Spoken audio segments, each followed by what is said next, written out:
السلام علیکم ورحمۃ اللہ وبرکاتہ۔ آپ دیکھ رہے ہیں نیکسٹ گائیڈنس۔ اس پر سلطان نے ایک بوجھل سی نگاہ سب پر ڈالی، پھر بوجھل سے انداز میں وہ کہہ رہا تھا، میری طبیعت کچھ زیادہ خراب ہو گئی ہے، وقت کا کچھ پتہ نہیں کب اپنا پانسا پلٹ دے۔ موت ایسا دشمن ہے جو کسی سے ظاہر نہیں ہوتا، کسی وقت بھی چاروں شانے چت کر دیتا ہے۔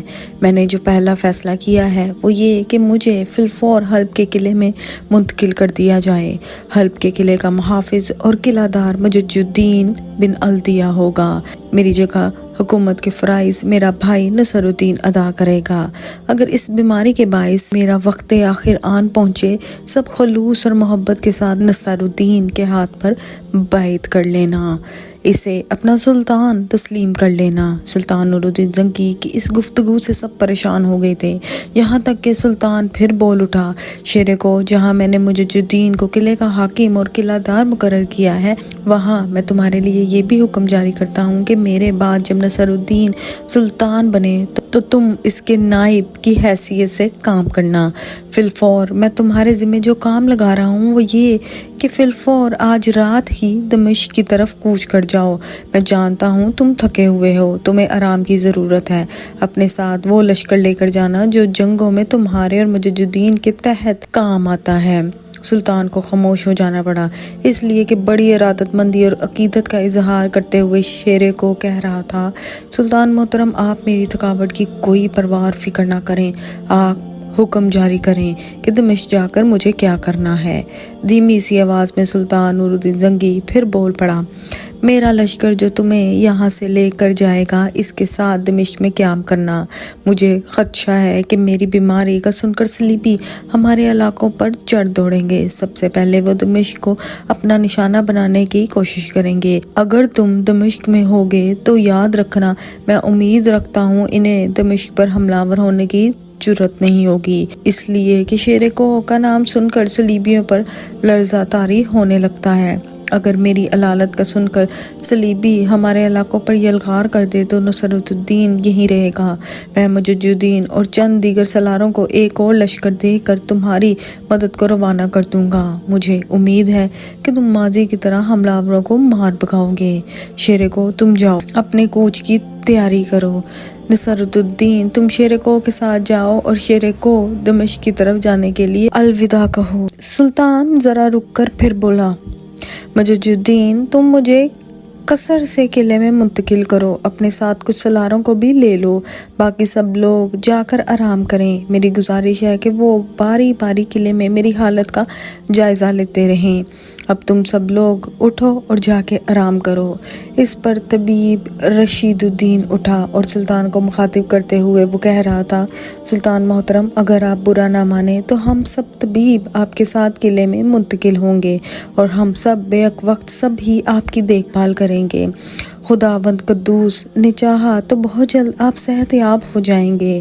سلطان مسکرا دیا، گویا مثبت جواب کا اشارہ تھا۔ پھر شیرے کو اور نصر الدین اٹھ کر وہاں سے چلے گئے تھے، جبکہ مجد الدین دیگر سالاروں اور طبیبوں کے ساتھ قلعے کی طرف سلطان کو لے جا رہا تھا۔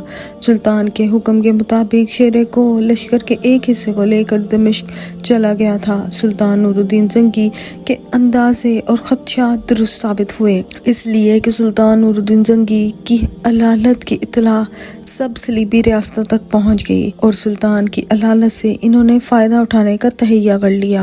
سب سے پہلے یروشلم کا بادشاہ بالڈون حرکت میں آیا۔ اپنے لشکر کے علاوہ ادھر ادھر بھٹکتے مسلمانوں پر چھاپا مار کر گزر بسر کرنے والے صلیبیوں کو اس نے مجتمع کیا اور مسلمانوں کے شہر شیزر کا رخ کیا۔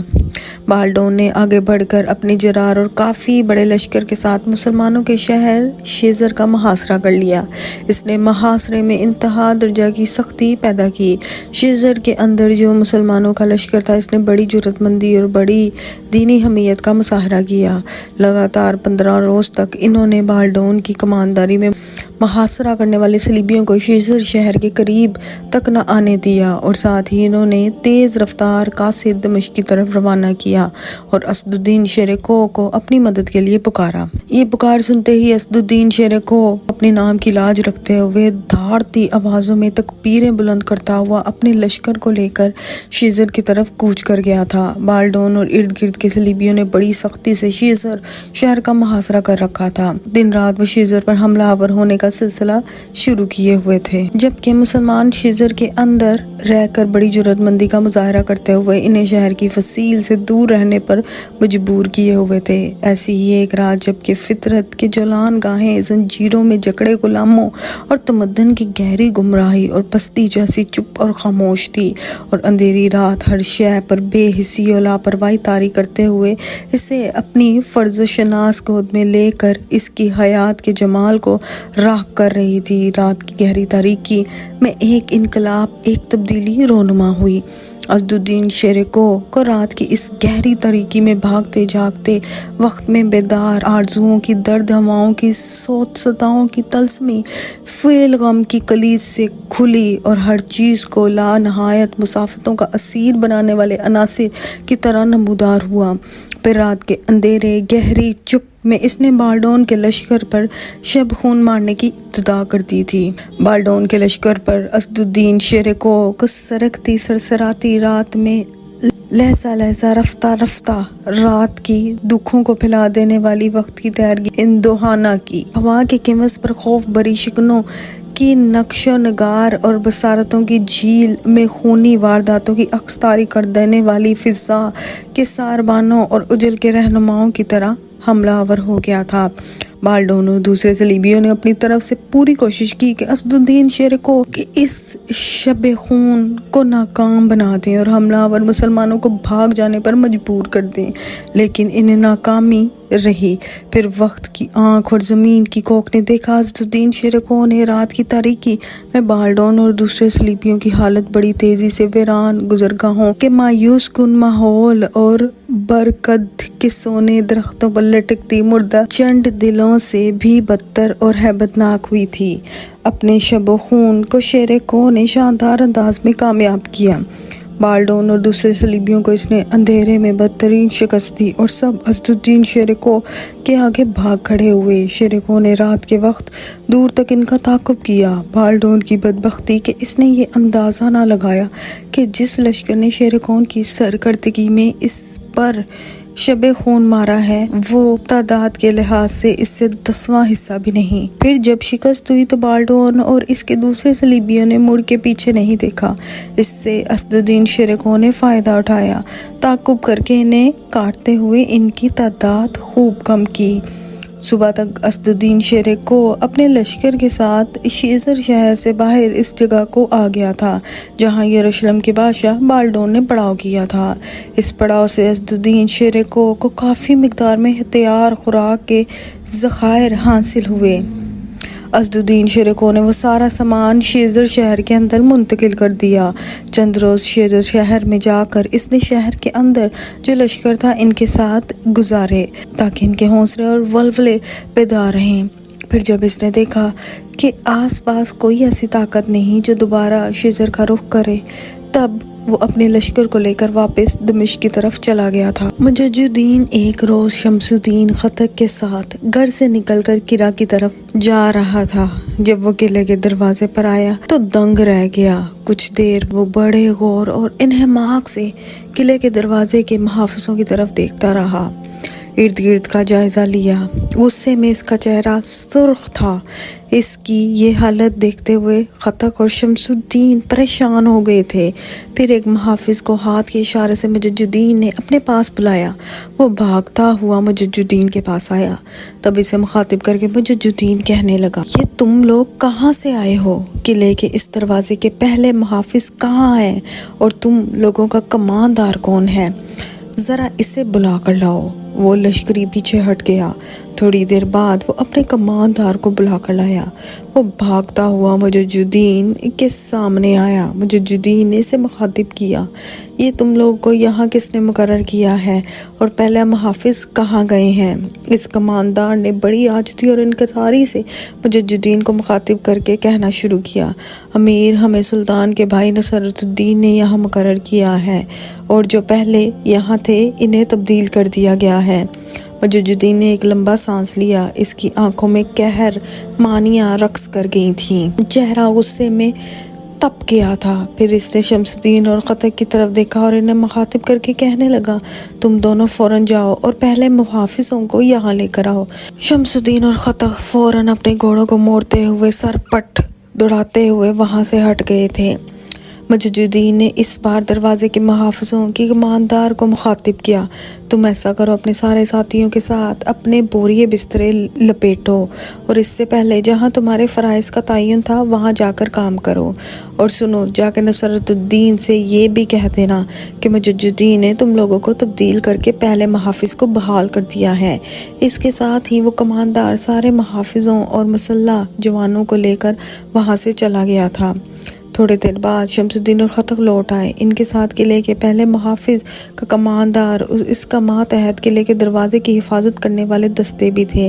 مجددین نے کماندار کو مخاطب کیا، اپنے سارے ساتھیوں کا سامان اندر کمروں میں رکھوانے کے بعد تم میرے پاس آؤ۔ کماندار کچھ فکر مند اور پریشان ہو گیا تھا۔ سارے دستوں کو لے کر وہ قلعے کے دروازے کے دائیں بائیں جو کمرے بنے ہوئے تھے وہاں لے گیا۔ پھر تھوڑی دیر بعد لوٹا اور مجددین کے سامنے آن کھڑا ہوا۔ مجددین تھوڑی دیر تک اسے غور سے دیکھتا رہا، پھر اسے مخاطب کیا، تم قلعے کے دروازہ کی حفاظت ترک کر کے کیوں چلے گئے؟ کماندار نے لرزتی ہوئی آواز میں کہنا شروع کیا، امیر، اس میں میرا کیا قصور؟ نصرت الدین نے بڑے کرخت اور بڑے سخت لہجے میں میرے ساتھ برتاؤ کیا۔ جو محافظ دستے میرے تحت کام کرے تھے ان کے ساتھ مجھے یہاں سے جانے کے لیے کہا اور اپنی پسند کی کماندار اور محافظ یہاں مقرر کر دیے۔ اب آپ ہی بتائیں، جب وہ مجھے حکم دیتا تو میں کیا انکار کر دیتا؟ اگر انکار کر دیتا تو یاد رکھیں وہ میری گردن کاٹ کر رکھ دیتا۔ مجددین کے چہرے پر ہلکا سا تبسم نمودار ہوا، اپنے گھوڑے سے اترا، اسے گلے لگایا، پھر اسے بڑی نرمی سے مخاطب کر کے کہنے لگا، میں تم سے یہ تو نہیں کہنے والا کہ تمہیں اس کے حکم عدولی کرنی چاہیے، اس کا کہنا نہیں ماننا چاہیے تھا۔ تم نے کہا مانا، بہت اچھا کیا، لیکن میرے عزیز، تم یہ بھی جانتے ہو کہ میں قلعہ کا حاکم، کماندار اور محافظ ہوں۔ سلطان شہر سے اٹھ کر قلعے کے اندر آ چکا ہے۔ سلطان علیل ہے اور مجھے اس نے قلعے کا کماندار اس لیے مقرر کیا ہے کہ میں احسن طریقے سے قلعے کی حفاظت کر سکوں۔ اگر تمہیں تبدیل کر دیا گیا تھا تو کم سے کم تم میرے پاس آتے، اس تبدیلی کی مجھے اطلاع تو کرتے۔ اس کماندار نے بڑے غور سے مجددین کی طرف دیکھا، پھر کہنے لگا، ہاں امیر، یہ میری خطا ضرور ہے، مجھ سے غلطی ہوئی۔ جس وقت نصرت الدین نے ہمیں تبدیل کیا، ہمیں اس تبدیلی کی اطلاع آپ کو کرنی چاہیے تھی، مگر میں تو یہ سمجھتا تھا کہ شاید یہ آپ سے صلاح مشورہ کرنے کے بعد ہی اس نے یہ قدم اٹھایا ہوگا۔ بہرحال غلطی ہوئی، آئندہ اس سلسلے میں محتاط رہوں گا۔ یہاں تک کہتے کہتے اس کو رک جانا پڑا، اس لیے کہ نصرت الدین اپنے گھوڑے کو دوڑاتا ہوا آ رہا تھا۔ مجددین کے قریب آ کر وہ اپنے گھوڑے سے اترا۔ اس صورتحال کو دیکھتے ہوئے شمس الدین اور خطک بھی اپنے گھوڑوں سے اٹھ کھڑے ہوئے۔ مجددین کے قریب آ کر نصرت الدین نے اسے تہمکانہ انداز میں مخاطب کیا، قلعے کے جو محافظ میں نے مقرر کیے تھے انہیں تم نے تبدیل کیوں کیا اور پہلے محافظوں کو کیوں بلا لیا؟ مجددین نے تیز نگاہوں سے نصرت الدین کی طرف دیکھا اور کہنے لگا، ایسا اس لیے ہوا ہے کہ قلعے کا حاکم اور کماندار میں ہوں اور میرا تقرر قلعہ کے حاکم کی حیثیت سے خود سلطان محترم نے کیا ہے، لہٰذا سلطان کے علاوہ کوئی بھی شخص ان احکامات میں تبدیلی کرنے کا مجاز نہیں رکھتا۔ قلعے کے دروازے کے محافظوں کو صرف میں یہ سلطان تبدیل کر سکتا ہے۔ ہاں، اگر محترم شیرے کو یہاں ہوتے تو وہ بھی امیر عساکر کی حیثیت سے تبدیلی کہ مجاز تھے، لیکن نصرت الدین تم ایسا نہیں کر سکتے۔ نصرت الدین نے کھا جانے والے انداز میں مجد الدین کی طرف دیکھا، پھر کہنے لگا، ابن الدیہ، یہ تم اپنے حواس میں تو جانتے ہو کیا کہہ رہے ہو؟ نصرت الدین کے ان الفاظ پر قطق اور شمس الدین دونوں کچھ پریشان اور فکر مند ہو گئے تھے۔ مجد الدین نے سمجھانے کے انداز میں نصرت الدین کو مخاطب کرتے ہوئے کہنا شروع کیا، نصرت الدین، میں خانہ بدوشیوں کی کسی بستی کا سردار نہیں، قلعے کا حاکم سلطان کی طرف سے مقرر کیا گیا ہوں۔ سلطان نے مجھے حاکم مقرر کر کے قلعے کے اندر رہائش رکھی ہے۔ اس کا مطلب یہ ہے کہ سلطان نے مجھے اپنی حفاظت پر مقرر کیا ہے۔ نصرت الدین سلطان نور الدین زنگی مسلمانوں کی امرت کا خزانہ ہے، ان کے لیے نبض فطرت ہے۔ نصرت الدین اس سنسار کے دار فنا میں سلطان نور الدین زنگی مسلمانوں کے تحفظ متاع لوح قلم کی امین ہے۔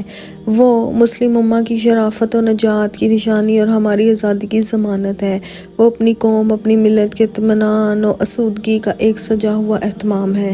مجھے چونکہ انہوں نے قلعے میں رہتے ہوئے قلعہ کا کماندار مقرر کر کے ایک طرح سے اپنی حفاظت پر مقرر کیا ہے، لہٰذا کوئی بھی میری مرضی کے بغیر قلعے کے دروازے کے محافظوں کو تبدیل نہیں کر سکتا۔ مجد الدین رکا، پھر سلسلہ کلام جاری کرتے ہوئے وہ کہہ رہا تھا، نصرت الدین سلطان نور الدین زنگی مسلم امہ کے رجل عظیم ہیں۔ اگر کسی نے ان کی سلامتی کو خطرے میں ڈالنے کی کوشش کی تو یاد رکھنا مجد الدین حالے بخار کی طرح اسے چڑھ کر اس کے رونگٹوں سے قزاق کی طرح لپٹ جائے گا۔ نصرت الدین نے مجد الدین کی اس گفتگو کو خاصا ناپسند کیا تھا۔ غصے میں اس کا چہرہ سرخ ہو گیا تھا، آتش فشاں کی طرح بھڑک اٹھا۔ مجد الدین، تم بھول رہے ہو، اپنی علالت کے دوران سلطان نے مجھے اپنے نائب مقرر کیا ہے، یعنی میں اب قائم مقام سلطان ہوں۔ مجد الدین نے فوراً اس کی بات کو کاٹ دیا، کہنے لگا، نصرت الدین، میں تمہارے سامنے کوئی بچہ یا خام کار نہیں کھڑا ہوا، نہ ہی میں سرابوں کی دہشت میں بھڑکتا ہوا کوئی مسافر ہوں۔ مزاج و ثقافت کے حوالوں سے نئے راستوں کا تعین کرنا بھی جانتا ہوں، رد و قبول کا حق بھی رکھتا ہوں۔ تم نائب سلطان نہیں ہو، سلطان نے صرف اپنی علالت کے دوران تمہیں اسی طرح کام کرنے کی اجازت دی ہے جس طرح مجھے قلعہ دار کی حیثیت سے اور شیر کوہ کو دمشق میں قیام کرنے کے فرائض ادا کرنے کا حکم دیا ہے۔ نصرت الدین، میں تو صرف ایک بات جانتا ہوں، میں قلعہ دار کی حیثیت سے سلطان کا محافظ ہوں، اس لیے کہ سلطان نے قلعہ میں قیام کر رکھا ہے، اور جس نے بھی قلعے کے اندر سلطان کے قیام کو خطرہ بنانے کی کوشش کی، میں اس کی روح کے لیے قضا کا لمحہ بن کر اس کی موت کی کمند پھینکنے سے دریغ نہیں کروں گا۔ نصرت الدین، جس معاملے میں سلطان محترم کی حفاظت کا مسئلہ اٹھے، وہاں تحقیق، تجسس اور انتظار کرنے کا قائل نہیں ہوں۔ مجد الدین کی اس گفتگو کو نصرت الدین نے بے حد ناپسند کیا تھا۔ اپنے ہاتھ وہ تلوار کے دستے پر لے گیا، پھر کھولتی آواز میں وہ دھاڑا، پھر مجد الدین، تم اپنی حدود سے تجاوز کر کے میرے ساتھ گفتگو کر رہے ہو۔ میں تمہارے سامنے سلطان کا نائب کھڑا ہوں، اور جو گفتگو تم نے کی ہے اس کے لیے میں تمہارے لیے کڑی سزا بھی تجویز کر سکتا ہوں، اور یہ سزا موت کی سزا بھی ہو سکتی ہے۔ نصرت الدین کے ان الفاظ سے شمس الدین اور قطق دونوں کے ہاتھ اپنی تلواروں کے دستے پر چلے گئے تھے۔ مجد الدین نے اس موقع پر ان کی طرف ناپسندیدگی سے دیکھا اور انہیں پیچھے ہٹ کر کھڑا رہنے کا حکم دیا۔ شمس الدین اور قطق دونوں اپنے تلوار کے دستوں سے ہاتھ ہٹاتے ہوئے پیچھے ہٹ کر کھڑے ہو گئے۔ نصرت الدین کی طرف دیکھتے ہوئے مجد الدین کی نگاہوں میں ادراک کی ہر پیچ کھول دینے والا جلال، غصہ اور چہرے پر گمبھیر سمندر میں اٹھتے طوفانوں جیسی کیفیت چھا گئی تھی۔ پھر مجد الدین نے اس سے بھی زیادہ ہولناک کے انداز میں اسے مخاطب کیا، نصرت الدین، میرا نام مجد الدین بن الدیہ ہے، اور میں سلطان کے اچھے سالاروں میں سے ایک ہوں۔ میرے ساتھ زیادہ نہ الجھنا، الجھو گے تو یاد رکھنا اپنی انجان امنگوں، سنسان ٹیلوں اور مایوسی کی لہروں جیسی کیفیت طاری کر لو گے۔ نصرت الدین سلطان نور الدین زنگی مسلمانوں کے تحفظ اور سلامتی کے لیے نقیب ہیں، اور میں ان کا ایک ادنا خادم۔ وہ مسلمانوں کے دشمنوں کے لیے آتش و برق کا سنگم ہے، اور میں ان کی ایک چمک۔ مجھ سے مت الجھنا، الجھو گے تو پھر پوری زندگی سلجھ نہ پاؤ گے۔ اپنا ہاتھ تلوار کے دستے سے ہٹا لو۔ تمہاری اس حرکت کے جواب میں اگر میرا ہاتھ تلوار کے دستے پر چلا گیا تو پھر جانتے ہو کیا ہوگا؟ قلعے کے محافظوں کے ساتھ سامنے تمہاری اہانت، تمہاری ذلت کا طوفان اٹھ کھڑا ہوگا۔ نصرت الدین سہم سا گیا، تلوار کے دستے سے ہاتھ ہٹا لیا، پھر کہنے لگا، یہ جو تم نے میرے ساتھ بدتمیزی کی ہے، میں بھی اس سلسلے میں سلطان سے بات کرتا ہوں۔ پھر جب نصرت الدین نے آگے بڑھنا چاہا تو مجد الدین نے اس کا بازو پکڑ لیا اور اسے پیچھے کھینچتے ہوئے کہنے لگا، وہاں کھڑے رہو، میں قلعے کا حاکم ہوں، پہلے مجھ سے اجازت لو تو پھر میں تمہیں قلعے میں داخل ہونے کی اجازت دوں یا نہ دوں، یہ میری مرضی پر منحصر ہے، اس لیے کہ میں قلعے کا حاکم ہوں اور حاکم مجھے سلطان نے مقرر کیا ہے۔ تم پہلے ایک غلطی کر چکے ہو، میری غیر موجودگی میں تم نے جو قلعے کے دروازے کے محافظ تبدیل کیے وہ ایک بڑی گھنونی اور فاش غلطی تھی۔ اسے تو میں برداشت کر گیا ہوں۔ میں نے اس دروازے کے محافظوں کے کماندار کو کہہ رکھا ہے کہ میری اجازت کے بغیر کوئی قلعے میں داخل نہیں ہو سکتا، اس لیے کہ قلعے میں سلطان علالت کی حالت میں قیام کیے ہوئے ہیں۔ کماندار سے غلطی ہوئی کہ اس نے میری غیر موجودگی میں میری رضامندی کے بغیر فرائض کی جگہ کو چھوڑا اور اس غلطی کی وہ معافی بھی مانگ چکا ہے۔ اب بولو تم کیا کہتے ہو؟ نصرت الدین اس پر حیران رہ گیا، کہنے لگا، میں تم سے سلطان سے ملنے کی اجازت طلب کرتا ہوں۔ مجد الدین مسکرا دیا، کہنے لگا، اب تم جاؤ، جا کے سلطان سے مل لو۔ اس کے ساتھ ہی مجد الدین نے قلعے کے دروازے کے جو محافظ اس کے کماندار کو مخصوص اشارہ کیا جس میں وہ فوراً اندر گیا اور اس کے اندر جانے کے تھوڑی ہی دیر بعد 4 مسلح جوان نصرت کے پیچھے ہو لیے تھے۔